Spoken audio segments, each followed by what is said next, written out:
Macht eine ERP-Einführung in unsicheren Zeiten Sinn? Ich bin Inga von S&S Software Partner und heute unterhalten Dirk und ich uns darüber, ob es Sinn macht, ein ERP-System einzuführen und welche Gründe eventuell dagegen sprechen. Hallo Dirk.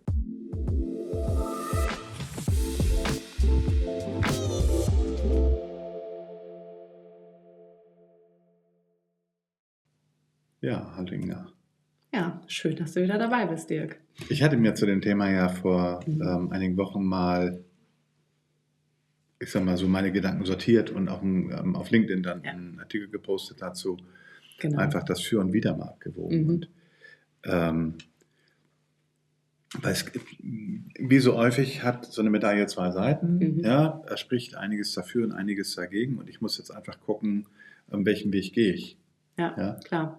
Es gibt keine richtige oder falsche Entscheidung für jedes Unternehmen. Nein, auf gar keinen Fall. Jeder muss abwägen. Guck mal, wir leben in unsicheren Zeiten. Also wird ja mal dieser VUCA-Begriff durchs Dorf gejagt. Ich finde, der gilt halt in den letzten 3 Jahren mehr denn je.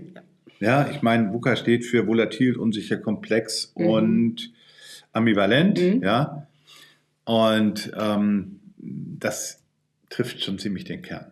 Viele Unternehmen wissen nicht, was mit ihren Auftraggebern, was mit ihren Kunden passiert, wie sich ihre Kunden weiter verhalten. Der gesetzliche Rahmen ist unsicher. Und einige Märkte entwickeln sich auch sehr schwierig. Ja, wir haben dann das Thema Inflation und wir haben eine schwierige Haushaltslage, nicht nur im Bund, sondern auch in den Ländern, in den Kreisen, in den Kommunen, was dann auch wieder durchschlägt. Ja, wir haben jetzt gerade vor ein paar Tagen, geistert die 3. Insolvenz von Galeria Kaufhof durch die Medien. Das sind ja nicht die einzigen, die im Moment in Schwierigkeiten sind. Anderen Unternehmen geht es dafür sehr gut. Und von daher, ich muss jetzt einfach zunächst mal abwägen. Ne? Also grundsätzlich erstmal in solchen Zeiten eine defensive Haltung einzunehmen, ist auf jeden Fall erstmal, ich bin gezwungen, mehr auf Risiken zu gucken in solchen Zeiten. Ich bin gezwungen, mehr die Risiken auch zu minimieren. Und eine ERP-Einführung bedeutet, ich binde Ressourcen, ich sorge auch dafür, dass ich halt investieren muss. Ja? Ich nehme Liquidität in die Hand. Und wenn ich dann hinten raus in Liquiditätsengpässe komme, weil ich mir für 30.000, 60.000 oder 80.000 Euro eine ERP-Einführung gekauft habe, je nach Unternehmensgröße, dann war das definitiv die falsche Entscheidung. Ja, klar. Die Ressourcen an Zeit und an Geld müssen natürlich gegeben sein. Die musst du unbedingt, deswegen, das ist halt ganz wichtig, fokussiere ich in solchen Zeiten auf mein Kerngeschäft und sehe zu, dass ich sozusagen alle Nebengeräusche möglichst abschalte und steuere damit halt wirklich sicher ich meine, der Segler oder Leute, die mit dem Boot unterwegs sind, die würden das dann sichere Gewässer nennen, oder ein sicheres Fahrwasser. Ja, wir gehen durch sichere Fahrwasser und wir geben uns nicht in irgendwelche unsicheren, seichten Nebengewässer, wo wir eventuell dann Schiffbruch erleiden könnten. Ja. Als Bild. Ja, schöne Metapher. Ja, weil dazu kommt ja, wenn ich ein ERP-System einführe, dann schaue ich mir meine Prozesse an, ich muss mein Datenmodell überprüfen und mich erwarten in so einem Prozess auch viele Überraschungen. Ja. Ne? Ich werde dann feststellen, bestimmte Daten funktionieren halt nicht. Ich muss dann doch Dinge tun, die ich nicht auf dem Zettel hatte. Ja. Und wir haben, das kommt halt in diesen Zeiten nochmal dazu, wir haben auch dann noch im Moment eine Knappheit an Fachkräften. Ja. Also ich kann in eine Situation kommen, dass meine Leute sagen, sag mal, was machen wir hier eigentlich da? Das ist mir zu anstrengend. Wenn ich dann Fachkräfte verliere in so einer Phase, dann ist es im Moment schwerer denn je, sie zu ersetzen. Und es ist natürlich auch so, bei knappen Ressourcen sehe ich erstmal zu, dass ich diese Leute auf mein Kerngeschäft packe. Nur dann, wenn ich Ressourcen über habe im Moment, sollte ich mich mit dem Thema beschäftigen. Ja. Ja? Das sind einige Gründe, die dagegen sprechen würden, heute den Schritt zu wagen. Ja, gibt aber noch mehr. Also ich meine, Ressourcen ist das eine Thema, Prozess ist das andere. Also du würdest ja deine Prozesse auch jetzt plötzlich sehr schnell anfassen und verändern. Und konservativer, iterativer Prozess, sozusagen iterativ die Prozesse anzupassen und jetzt nicht innerhalb von einem Jahr so einen großen Wurf zu machen, ist auch wieder, ich sage mal, trägt eigentlich zur Kontinuität im Unternehmen dabei und sorgt für mehr Sicherheit. Und dann ist es natürlich so, und ich finde, das ist für mich der wichtigste Punkt, den es in so einer Situation zu überprüfen gilt. Wir haben ja im Moment diese diese unsicheren Zeiten, gesetzlicher Rahmen, ich weiß nicht, was mit meinen Kunden passiert, Märkte verändern sich im Moment auch sehr schnell. Die KI, man muss das sagen, künstliche Intelligenz, sorgt auch dafür, dass sich einige Geschäftsfelder im Moment sehr schnell verändern. Ja, denk mal an die ganzen Texte und so, mit denen wir zusammenarbeiten, was da gerade passiert. Denk an die Bildindustrie, die Videoindustrie. Also der ganze Medienmarkt wird gerade durcheinander gewirbelt und da werden auch einige hinten raus auch betroffen sein. Und das heißt, ich weiß möglicherweise gar nicht, was mein Unternehmen in 3 Jahren macht oder machen sollte. Und wenn das planbar und sicher ist, dann denke ich, steht die Ampel zumindest auf grün. Aber wenn ich mir mein Umfeld angucke, wenn ich mir meinen Markt angucke, wenn ich mir die Einflüsse angucke und feststelle, das könnte durchaus sein, dass sich eigentlich mein ganzes Businessmodell in den nächsten 3 oder 5 Jahren nochmal ändert. Ja? Dann sollte ich mir Informationen darüber haben, bevor ich das ERP einführe. Ja, das stimmt. Das waren jede Menge Gründe dagegen. Es gibt aber auch einige, die dafür sprechen in den heutigen Zeiten. Also Gott sei Dank, weil sonst hätten wir ein Problem. Sonst hätten unsere Kollegen ja zumindest im Neugeschäft nichts zu tun. Ich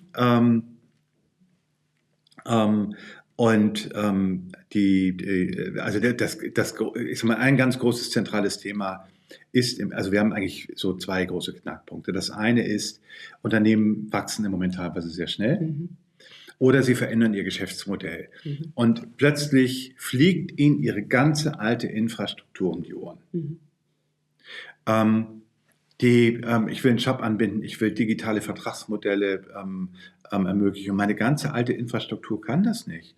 Ja, die ist einfach dafür nicht ausgelegt. Die Systeme reden gar nicht so miteinander, dass sie auskunftsfähig sind, dass sie live verarbeiten können. Die sind eher, ich sag mal, darauf angelegt, dass ich meinen Auftrag per Fax kriege und dass ich den Stapel dann verarbeite und an die Produktion weitergebe oder ähnliches. Und die interagieren nicht und die können auch nicht Realtime irgendwie was machen im digitalen Umfeld. Da muss ich sagen, wenn du an dem Punkt bist, dann kannst du nicht anders. Ja? Da muss man schauen. Weil, also das ist ja, du kannst ja auch nicht mit Schaufel und Egge oder mit so einem Ochsen und mit der Egge da hinten dran übers Feld, wenn rundherum die Vollernter unterwegs sind, sondern dann brauchst du ein modernes, zeitgemäßes Werkzeug. Ja. Überhaupt gar keine Frage. Haken hinter. Man darf sich nicht abhängen lassen. Das ist ja nicht nur abhängen, sondern das wäre ja tatsächlich, dass du dein zeitgemäßes Geschäftsmodell gar nicht mehr abbilden kannst. Ja? Also von daher, das ist, denke ich, das eine große Thema. Und das andere große Thema ist, wenn du wirklich damit in der Lage bist, dir einen Wettbewerbsvorteil zu verschaffen. Ja? Wenn du sagst, okay, ich habe jetzt eine Infrastruktur und die erzeugt die und die Einschränkungen gegenüber meinen Mitbewerbern und wenn ich jetzt diesen Schritt mache und wenn ich jetzt diese, ich sag mal 50.000, 80.000 oder 100.000 Euro in die Hand nehme oder 15.000, je nach Unternehmensgröße, dann habe ich am Ende des Jahres oder im halben Jahr einen großen Schritt getan. Ja? Es gibt ja auch andere Unternehmen, die sagen, Mann, auf der einen Seite, ich brauche diesen Wettbewerbsvorteil, auf der anderen Seite, es sind im Moment schwierige Zeiten, ich habe nicht so viel zu tun.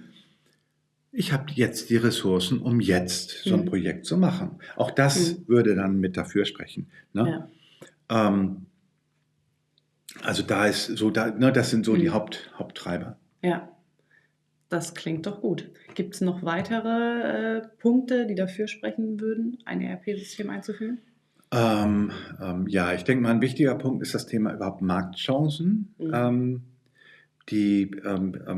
du sagst, okay, ich möchte bestimmte Märkte besetzen, die ich mit der jetzigen Infrastruktur nicht besetzen kann, dann stärkst du ja auch deine Position an der Stelle. Ne? Du diversifizierst ja auch in dem Moment. Und das hat aber auch immer Vor- und Nachteile, muss man auch sagen. Ne? Das muss funktionieren. Was dafür spricht und was die Situation heute gegenüber vor 5 oder 10 Jahren komplett verändert hat, ist natürlich, dass eigentlich alle führenden ERP-Systeme, guck mal, wenn wir jetzt gucken, unsere Konzernbuchhaltung oder die beiden Cloud-ERP, mit denen wir überwiegend zusammenarbeiten und die wir implementieren, da investiere ich nicht einmal in Lizenzen, sondern das sind ja Abo-Modelle. Ja. Und das bindet natürlich ungleich weniger Liquidität, ist vom Risiko her dann auch, ich sage mal, überhaupt nicht vergleichbar. Und was auch ein Vorteil ist, die bringen heute Best Practices mit. Das heißt, ich kriege eigentlich ein System, was mit wenigen Anpassungen schon wichtige Geschäftsmodelle im Standard abbildet. Und ich muss eigentlich nur da, wo ich abweichend aufgestellt bin, konfigurieren. Ja. Also, wenn du zum Beispiel bereits bereit bist, deine Rechnungsvordrucke, Mahnvordrucke und so weiter sozusagen da nicht an deinen jetzigen Standards hängst. Wenn du sagst, okay, ich habe einen Kontenrahmen SKA 03 oder SKA 04 als Standard, ja, dann ist ganz viel schon heute in solchen Systemen vorkonfiguriert. Ja, wenn du sagst, okay, mein Rollenmodell, Einkauf, Verkauf, Produktion, das ist ein Finanzer und so weiter. Ich kann diese vorhandenen Rollen nehmen und auf einzelne Personen anwenden. Das heißt, du machst nur noch Mapping, welche Mitarbeiter habe ich, welche voreingestellten Rollen gibt das, zuordnen mit dem Berater, einrichten. Weißt du was, das ist dann ist es in 2 Stunden erledigt. Wenn du natürlich einen Workshop machen musst und dann 2, 3 Tage mit deinem Berater beschäftigt bist, das Ganze zu definieren und einzurichten, ja, und individuell anzupassen, ist ein ganz anderer Schnack. Ja. Ne? Das heißt, du kannst smart einsteigen. Und ein smarter Einstieg hat einen riesengroßen Vorteil. Du bist dann mit einem Bereich eingestiegen und hast nach einem halben Jahr dann auch in der Erfahrungskurve, du weißt, wie du mit so einem System umgehen musst. Das heißt, du kannst plötzlich auch viel mehr selber machen. Ja? Also das spricht auch heute gerade dafür. Und ein anderer Grund, der dafür spricht, ist einfach, fast jedem, mit dem ich gesprochen habe nach so einem Projekt, der sagt, meine Güte, unsere Prozesse sind heute stabiler und unsere Daten. Ja, wir hatten vorher keine Ordnung in den Daten und die sehen jetzt endlich richtig gut aus, weil wir waren einfach gezwungen, für die Migration die Daten anzufassen. Und wer mit schlechten Daten arbeitet, erzeugt auch unzufriedene Kunden und schlechte Prozesse. Klar, das ist so. Ja. Und das heißt, alleine dadurch erzeuge ich mit einem neuen System bessere Prozesse und eine bessere Kundenzufriedenheit, eine bessere Kundenbindung. Ja. Und das ist, und Kundenbindung erzeugt wiederum Wachstum. Ja. Und du arbeitest ja mit Wachstumschancen und das gehört halt mit dazu. Ja, das stimmt. Und dazu gehört natürlich auch, wenn du schlecht bist in deinen Prozessen, die Kunden merken das.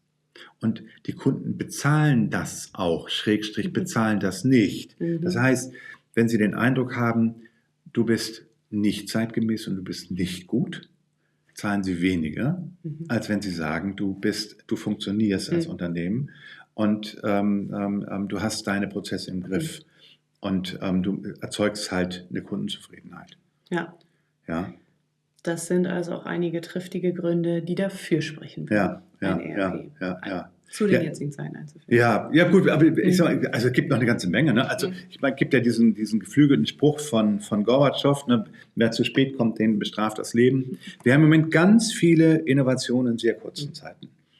Und das heißt ja auch, wenn ich nicht abgehängt werden will, dann muss ich eigentlich irgendwie doch permanent was machen. Immer mal wieder. Ich kann nicht einfach jetzt sagen, okay, jetzt machen wir mal 5 Jahre nichts, weil dann kriege ich das nicht mehr aufgeholt. Ja, in unterschiedlichsten Branchen passieren die unterschiedlichsten Dinge. Und da muss ich dann als Unternehmen schon mitgehen. Und deswegen finde ich wichtig,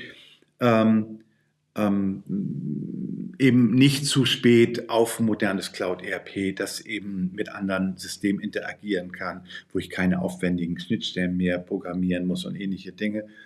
Das sozusagen im Standard schon mit vielen Partnersystemen redet, das Shop-Systeme bedient. Ja, wenn ich alleine jetzt daran denke, früher wurden solche Schnittstellen entwickelt oder teuer bezahlt. Heute bringen der Standard sie mit oder wir können sie aus der Schublade ziehen und implementieren. Ja. Aber du musst schon in moderne Infrastruktur einfach investieren und immer wieder dranbleiben, ob das jetzt Cloud ist, künstliche Intelligenz ist, internetbasierte Schnittstellen, also mit APIs zu arbeiten, papierloses Büro, Dokumentenmanagement, digitale Unterschriften, digitale Abschlüsse mit Kunden, ein Kundenportal. All das sind ja so Sachen, die kann man nicht ewig auf die lange Bank schieben, sonst fällt man einfach raus. Ja. Und wir haben turbulente Zeiten. Wenn du die Rücklagen hast in diesen turbulenten Zeiten, dann kannst du eher den Weg gehen. Wenn nicht, dann würde ich auf Sicherheit gehen. Ne? Aber zeitgemäße Infrastruktur kannst du auch nicht ewig nicht ewig zurückstellen. Ja, das ist so. Die Fokussierung aufs Kerngeschäft kann vorübergehend natürlich ein Unternehmen sichern, aber man muss schauen, dass man zeitgemäß am Ball bleibt und die Chancen, die sich bieten, auch nutzt. Ja, das ist so. Vielen Dank, Dirk. Ich glaube, das war ein schöner, kurzer Überblick darüber, welche Gründe für und welche gegen eine Einführung einer neuen Unternehmenslösung sprechen. Falls du noch Fragen hast, dann darfst du gerne auf uns zukommen. Schreib uns gerne und auch den Artikel, von dem Dirk gesprochen hat, den er bei LinkedIn veröffentlicht hat, den werde ich nochmal unten in der Beschreibung zum Video verlinken. Bis zum nächsten Mal.